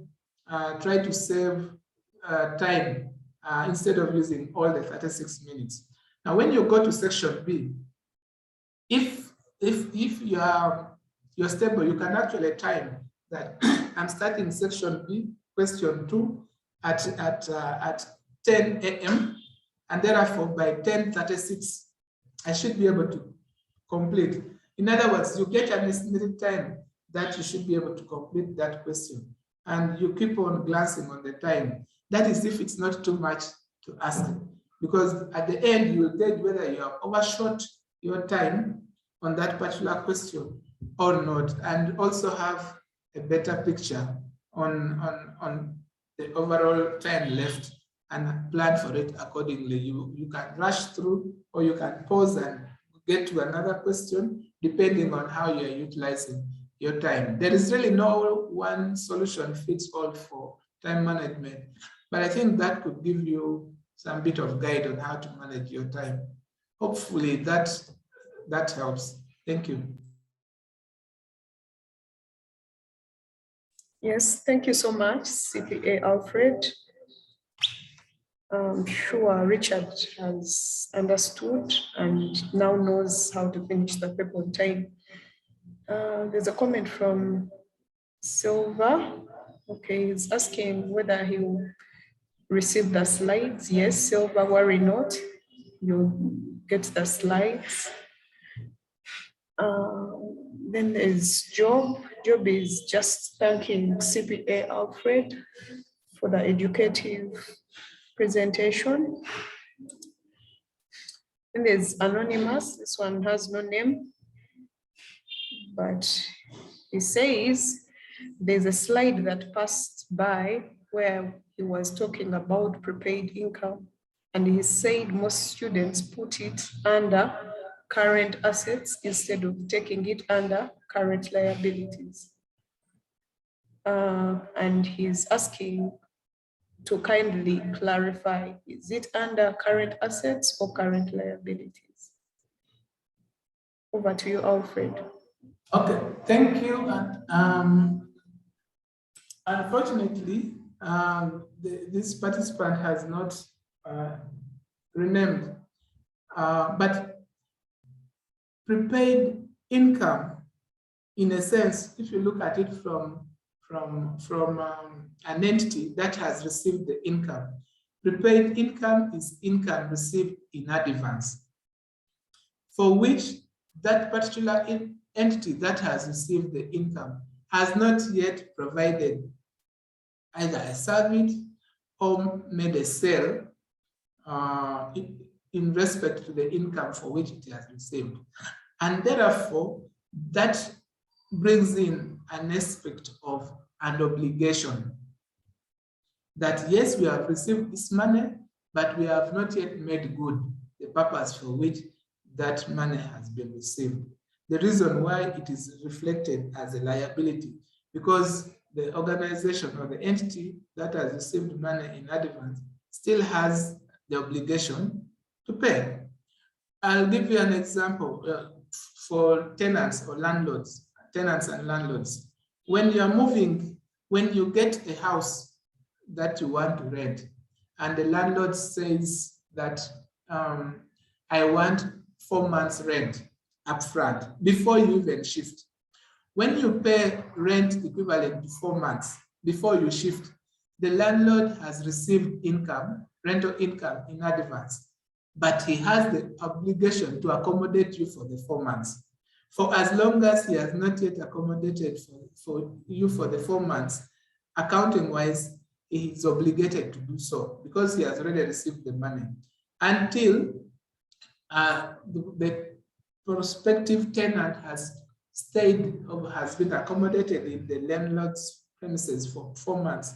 That's when the landlord can recognize that income. However, in month 1, when you stay in that house, then a portion of that income received in advance or rental income received in advance can be recognized as income. The other 3 months can still be recognized as a current liability because it's just 3 months left for the landlord to provide that accommodation. So that's why it should be reflected as a liability. Hope that clarifies that clear. Thank you. Yes, thank you, CPA Alfred. This one is from John Bosco. Are discounts the only determinants of establishing whether cash book will be a 3-column or a 2-column? Thank you, John Bosco. Now, whether it is a 3-column or 2-column is usually dependent on the number of columns that we are recording cash. So a 2-column cash book means that you are recording cash in the cash column. You are also recording cash in the back column. A 3-column cash book means you add another column for recording cash, which in this case is discounts, whether discounts allowed or discount received. So are discounts the only determinant to establish whether the cash book is 3-column or 2-column? For the most part, I can say yes, they are. Thank you, John Bosco, for the question. Hope that answers. Yes, thank you, Alfred. I think that was very clear. Emmanuel appreciates the presentation. Then there's a question from Francis. What is the standard number of weeks in a month or a year when it comes to such questions of estimating, from a week to a year? Okay, thank you, Francis. I think the standard of converting weeks to a year is 52 weeks. So you simply multiply the amount per week times 52 weeks. That should give you the estimate. Okay, if it is monthly, that I'm certain you're aware you multiply by 12. Thank you.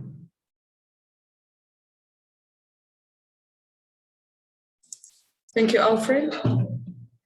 This one again is from Anonymous, but it looks as though it's 2 questions in one, but I'll start with the first one. Is life insurance supposed to be under non-current assets or it's a current asset?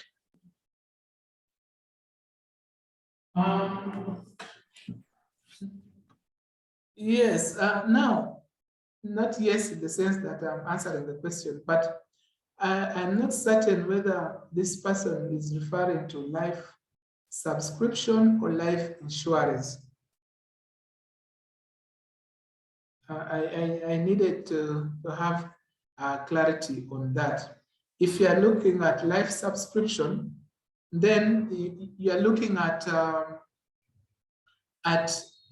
life subscription over a period of time, of a longer term, say 10 years. And what usually happens is a portion of the life subscription in the year will be recognized as income in the income and expenditure account. Okay? If, for instance, we are looking at 10 years and this is 2022 is year one, this person has paid 10 million to be a member for 10 years, and each year 1 million is recognized as the subscriptions for the year. So it means in year one, the income to be recognized from life subscriptions in the income and expenditure account will be 1 million. Now, the remaining 9 million, equivalent to 9 years that is left, will be taken to the statement of financial position and regarded as deferred income, more or less treated as income received in advance. However, for purposes of presentation, out of the 9 months, we know that income from life subscription relating to the next year, which is now year 2, will be received within 12 months. So the 9 months can be split such that the one for year 2, which is to be received within 12 months, can be recognized as a current liability, whereas for 8 months will be recognized as a non-current liability because of its long-term nature. Hope that clarifies. I wasn't sure whether the question related to life insurance or life subscription. I've answered it in the context of life subscription. Thank you. Okay, thank you, CPA Alfred. The same person has another question. In bank reconciliation, if you're given cash book statement for December and bank statement for December, and you are told to prepare adjusted cash book for December plus bank reconciliation for December, but there is additional notes or information saying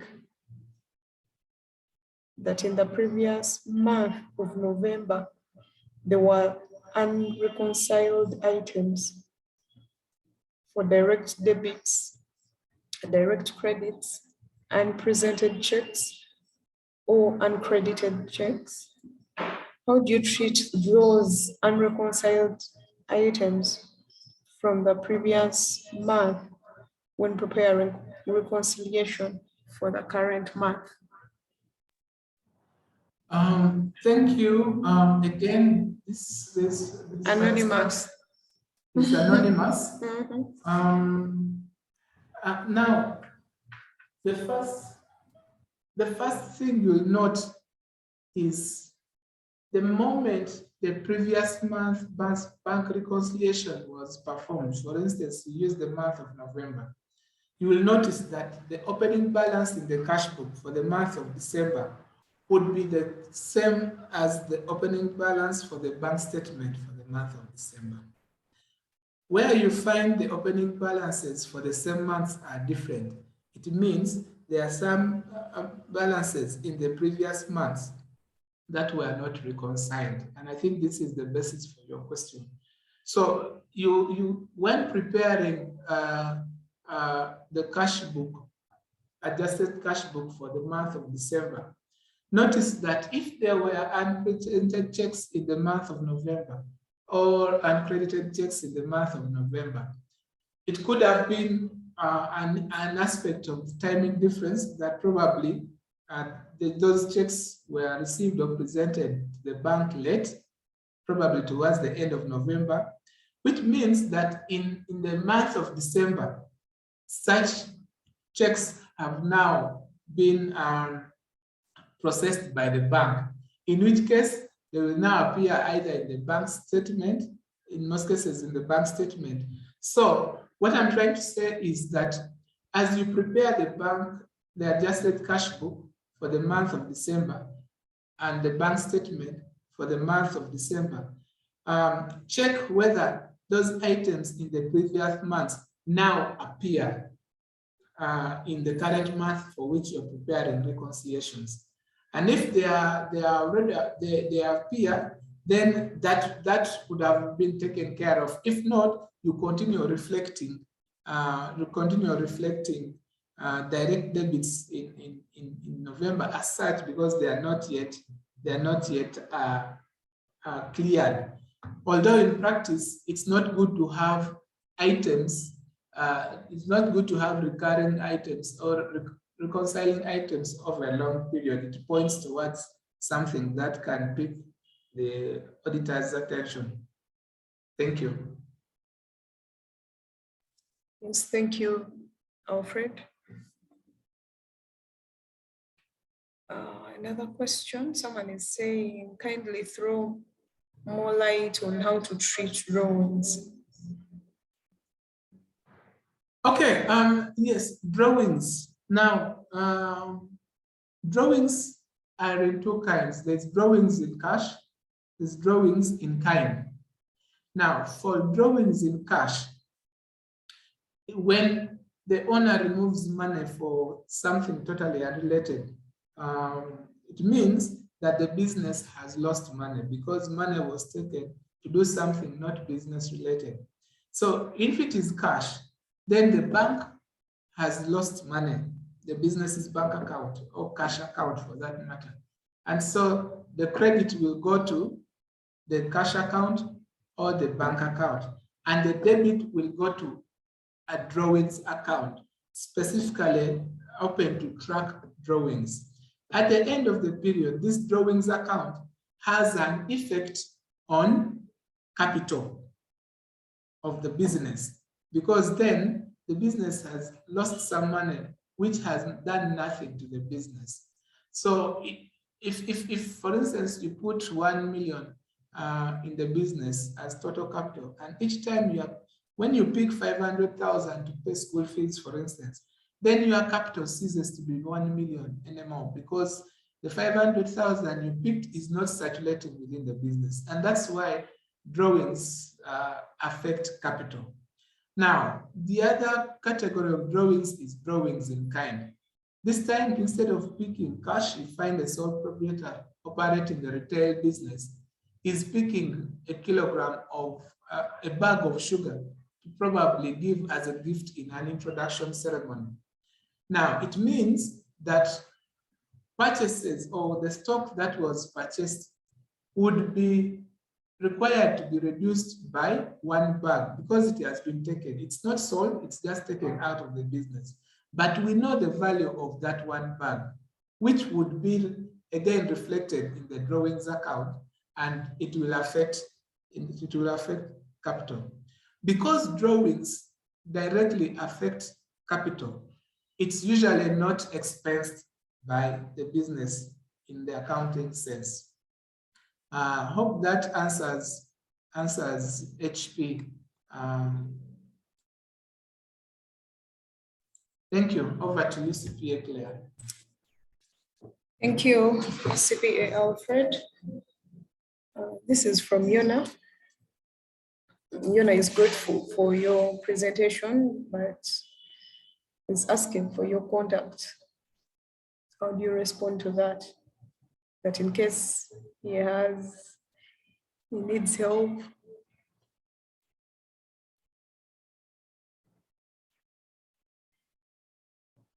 Claire, would you like to respond to this one?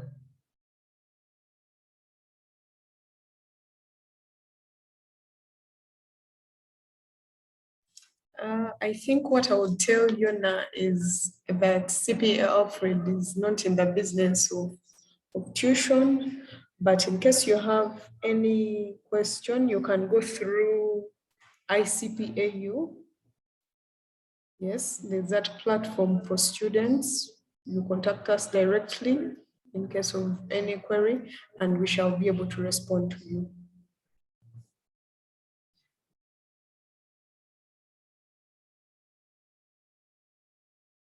Then there is a question from Job.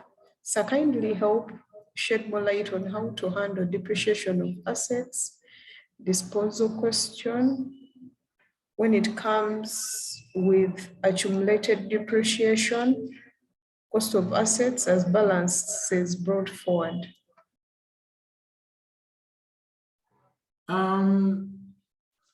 Yes, Job, how do you handle depreciation of assets disposal question when it comes to accumulated depreciation? Now, let's have a scenario where you're supposed to prepare questions relating to the period 2021, starting 1st January. But at 1st January, the examiners indicated that there are 3 assets, one of 10 million acquired in 2018, another of 20 million acquired in 2019, and then another of maybe 5 million acquired in 2017. But the question requires you to prepare the related accounts for 2021. Now, the point I was trying to explain of opening balances is that at the beginning of the year 2021, January, you already have assets that were bought prior to that year.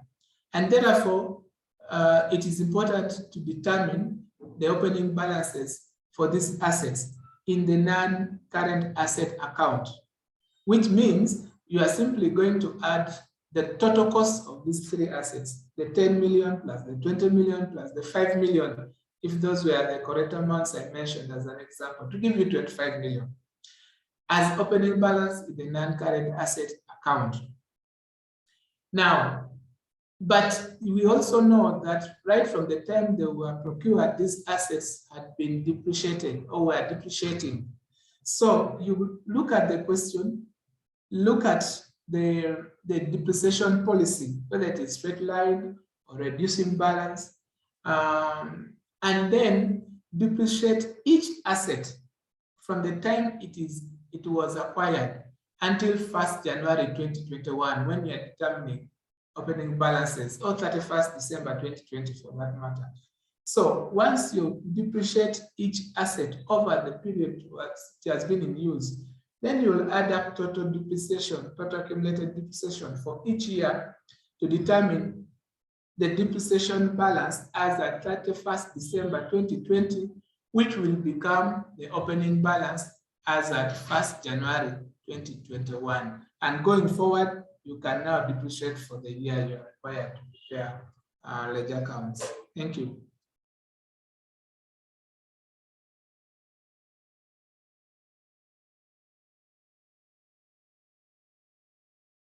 Job has posted, it looks almost the same. I don't know how you feel about it. It says reference to question 3, 2022 March, disposal of assets. Question starts with costs as 9 million and accumulated depreciation as at 1st January 2018 of 320 million. How do the above affect other accounts, i.e. non-current asset accounts, accumulated depreciation accounts, etc.? I'm kindly seeking to understand more. So I don't know how you feel. Do you think you responded to this question in the earlier response because they look connected? Thank you, CPA Claire. I believe I gave a general picture in my previous response. In its state, as the question is, there could have been other information not indicated here. But if you follow the example, the explanation I've just mentioned, you should be able to appreciate the effects that you're asking now. But if that doesn't answer you, just like Claire guided, you can use the available platform, and I believe a detailed response specific to this question can be provided. Thank you. Yes, thank you so much, CPA Alfred. I think anonymous is also the same because the questions are also connected. He's saying, how do you treat unexpired insurance? Do you take it as non-current assets? Life insurance is statement of financial position. Then later, he's saying, kindly clarify on unexpired insurance. Is it treated as non-current asset, life insurance, in the statement of financial position? I think they're the same questions and it should be coming from the same person who asked us about life insurance earlier. So what can you add on that, CPA Alfred? Thank you, CPA Claire. The initial question, which was asked by Anonymous, I answered it in the context of life subscriptions, but it is, I think, becoming increasingly clear that the participant wants something, a response in relation to life insurance. Now,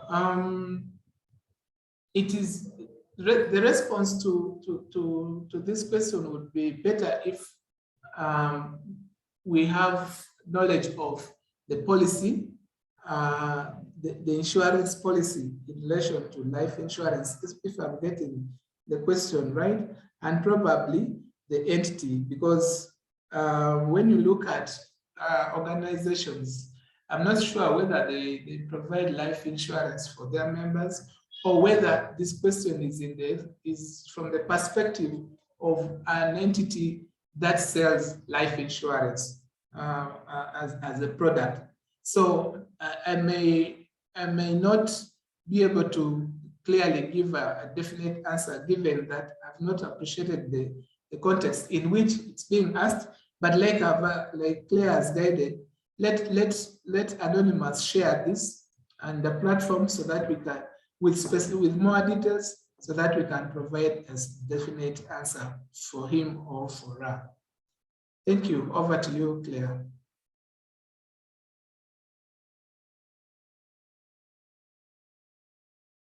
Our Q&A session.